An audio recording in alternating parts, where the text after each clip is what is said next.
अस्सलाम वालेकुम अज़ीज़ तलबा। हमारा आज का उन्वान है मनहजुल अहादीस में हदीस नंबर 1। तो इसकी तशरीह और तर्जुमा शुरू करते हैं। बिस्मिल्लाहिर्रहमानिर्रहीम। हदीस है, अफ़ज़लुल अमाली ला इलाहा इल्लल्लाहु व अफ़ज़लुद दुआई इस्तिग़फ़ार। इसका तर्जुमा है, सबसे फजीलत वाला अमल ला इलाहा इल्लल्लाह और सब बेहतरीन दुआ है जो है वो इस्तिग़फ़ार है। इस हदीस मुबारका के दो हिस्से हैं।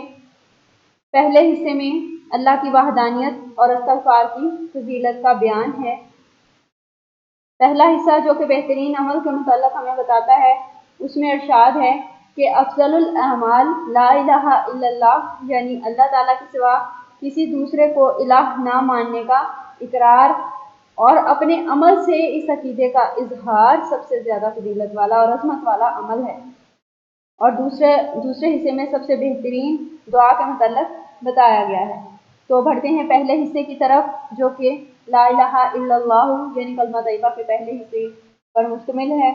इसमें लफ्ज़ इलाह से मुराद वो हस्ती है, ऐसी ज़ात है जिसकी इबादत की जाए, यानी वो माबूद है, जिससे बेपनाह मोहब्बत और अकीदत का इजहार किया जाए, यानी वो महबूब है।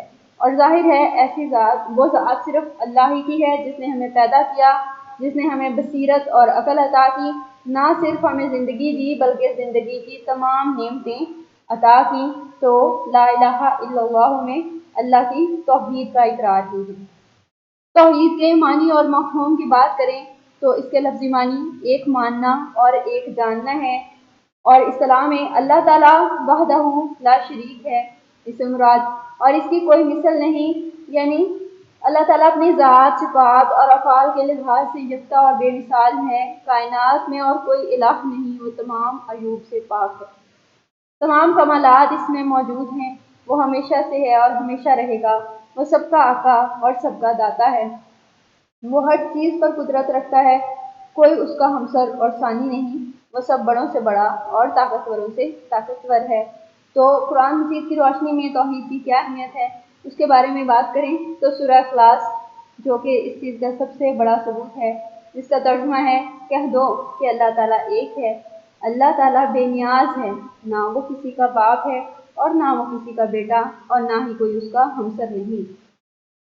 इसके बाद सूरह नहल में अल्लाह ताला का इरशाद है, बेशक वो माबूद एक है, इसलिए उससे डरो। इसी तरह सूरह बकरा में भी अल्लाह ताला का इरशाद है, व इलाहुकुम इलाहुम वाहिद ला इलाहा इल्ला हुवर रहमानुर रहीम। कुरान पाक के बाद अगर अहादीस की बात करें तो अहादीस नबवी कि सल्लल्लाहु अलैहि वसल्लम में तौहीद पर इस तरह से रोशनी डलती है। नबी पाक सल्लल्लाहु अलैहि वसल्लम ने फरमाया, ला इलाहा इल्लल्लाह मेरा किला है, और जो मेरे किले में दाखिल हो गया वो मेरे अजाब से बच गया। ये दरअसल हदीस कुदसी का तर्जुमा है।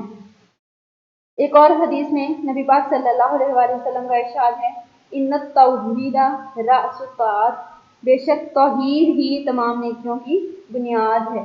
यानी जिस तरह से अगर सिफर हम लगाते जाएं तो सिफर की कोई वैल्यू नहीं होगी, लेकिन अगर एक लगा देंगे तमाम सिफर के यानी जीरोस के शुरू में, तो वो बहुत बड़ी अमाउंट बन जाएगी। तो ये एक लगाना या वन का डिजिट डालना जो है वो दरअसल तौहीद ही है कि हमने अल्लाह को एक मान लिया, तो हमारे बाकी काम जो हैं वो भी वैल्यूएबल हो जाते हैं।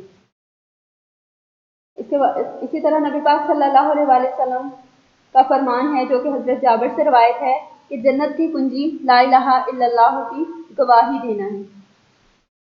इसके बाद अफजल तरीन दुआ यानी बेहतरीन दुआ की तरफ बढ़ें तो सबसे बेहतरीन दुआ, सबसे जो बेहतर दुआ जो है वो अपने गुनाहों की माफ़ी मांगना है। इंसान बाज़ औक़ात दुनिया की ज़ाहिरी रंगीनियों में खोकर अपने खालिक व मालिक की रज़ा के ख़िलाफ़ गलती या गुनाह कर बैठता है। तो इसलिए अल्लाह को अगर इलाह मान रहे हैं तो उसका तकाजा ये है कि हम अपनी गलतियों और गुनाहों पर नादम होकर अल्लाह ताला से माफ़ी मांग लें, क्योंकि ऊपरवी निजात उस वक्त तक मुमकिन नहीं जब तक अल्लाह ताला हमारी गलतियों और गुनाहों को माफ़ ना कर दे। सूरह हूद में इरशाद है, अपने परवरदिगार से मग़फ़िरत चाहो और उसके आगे तौबा करो, बेशक मेरा रब ही रहम फरमाने वाला है और बहुत मोहब्बत करने वाला है। अस्तग़फ़िरुल्लाह की बहुत सारी तस्बीहात हैं, मसनून तस्बीहात, अस्तगफिरुल्लाह रब्बी मिन कुल्ली ज़ंबिन व अतूबु इलैहि। इसी तरह अस्तगफिरुल्लाहिल्लज़ी ला इलाहा इल्ला हुवल हय्युल क़य्यूम व अतूबु इलैहि, जो हमारी ज़ुबान पर जारी रहनी चाहिए। अल्लाह ताला का कुरान पाक में इरशाद है, बेशक अल्लाह तौबा करने वालों और पाक साफ रहने वालों से मोहब्बत करता है। इस्तग़फ़ार के बेहद फ़ज़ाइल हैं, जिनमें से कुछ जो हैं वो यहाँ दर्ज किए गए हैं। जैसे सारे गुनाह माफ़ हो जाएंगे, जन्नत में दाखिला नसीब होगा, अल्लाह की रहमतों का बंदा हकदार बन जाएगा, इंसान के माल दौलत और औलाद में बरकत होगी। इसी तरह और बहुत सारी इसके फ़ज़ाइल हैं जो यहाँ पे कुछ दर्ज हैं और कुछ इससे के भी अलावा और बहुत सारे इसके फ़वाइद हैं। तो कुरान पाक की रोशनी में जैसा कि दर्ज है कि मोहब्बत करने वाले जो हैं वो अल्लाह ताला से मोहब्बत करने वाले भी अल्लाह ताला से जो है वो मग़फ़िरत चाहते हैं। और अल्लाह हमसे बेहद मोहब्बत करने वाला, इसीलिए हमें चाहिए कि उससे माफ़ी मांगे। तो ये सूरह हूद की एक आयत का मफ़हूम है। और इसी तरह अल्लाह ताला का इरशाद है कि अल्लाह तौबा करने वालों और पाक साफ रहने वालों से को पसंद करता है और उनसे मोहब्बत करता है। सूरह बकरा की आयत नंबर 222 में ये अल्लाह ताला का इरशाद है। अहादीस नबवी की रोशनी में देखा जाए तो नबी पाक सल्लल्लाहु अलैहि वसल्लम का फरमान है कि जो इस्तग़फ़ार कसरत से करता है, अल्लाह ताला उसके लिए हर तंगी में कुशादगी पैदा कर देते हैं और हर गम से निजात की सूरत पैदा कर देते हैं। और नबी पाक सल्लल्लाहु अलैहि वसल्लम ने फरमाया, इस्तग़फ़ार किया करो, बेशक मैं दिन में 100 बार से भी ज़ायद इस्तग़फ़ार करता हूँ। लोहे के जंग की तरह दिलों का भी जंग होता है, जिसे साफ करने वाली चीज़ इस्तग़फ़ार है। गुनाहों से तौबा करने वाला ऐसा ही है जैसे उसने गुनाह किया ही ना हो। और फिर नबी पाक सल्लल्लाहु अलैहि वसल्लम का ये भी इरशाद है कि खुशखबरी उस शख्स के लिए है जिसके नामा अमाल में कसरत से इस्तग़फ़ार पाया जाएगा। तो इससे हमें ये पता चलता है आज की वीडियो से और आज के कलाम से कि अगर कोई अल्लाह की निगाह में पसंदीदा और महबूब बनना चाहता है तो उसको चाहिए कि चलते फिरते उठते बैठते दिल और जान से अल्लाह ताला की तौहीद का इकरार, अपनी गलतियों और कोताहियों की अल्लाह ताला से माफ़ी तलब करता रहे। इसके साथ ही बेस्ट ऑफ लक, अल्लाह हाफिज़, but don't forget to like and share the video. अल्लाह हाफिज़, बेस्ट ऑफ लक।